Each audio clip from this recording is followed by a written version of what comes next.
आम्ही बाहेर जायला निघालो आणि पावसाने मस्त अशी त्याची हजेरी लावली आणि आमच्या मॅडम पण खूप छान अशा पाऊस एन्जॉय करत बसले होते. तिला खूप छान वाटत होतं. त्यानंतर स्वराज आणि सौरभ आम्हाला भेटले. त्यांच्याशी थोडा वेळ गप्पा मारल्या आणि मग आम्ही निघालो. असं काही खास काम नव्हतं, फक्त चॉपिंग बोर्ड वगैरे तेच आणायचं होतं.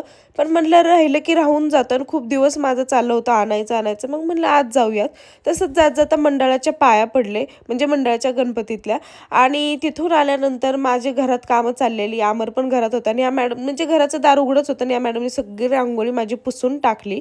आणि मग नंतरनं रायाला जिजाची खूप आठवण येत होती म्हणून दिशा त्याला वरती घेऊन आली होती आणि ती आली. मग खूप आमच्या गप्पा गोष्टी झाल्या. एक तर खूप दिवसातून ती आली होती. मग तिथून पुढे मग आम्ही माझ्या बहिणीच्या घरी आलो. तिच्या घरी सत्यनारायणाची पूजा होती. मग म्हटलं जाऊन येऊयात. माझ्या तर लक्षातच राहिलं नव्हतं. अमरने आठवण करून दिली आणि नसते गेले तर आमच्या ज्या मॅडम आहेत त्या खूप आमच्यावर चिडल्या असत्या, रागवल्या असत्या, ओरडल्या असत्या. मग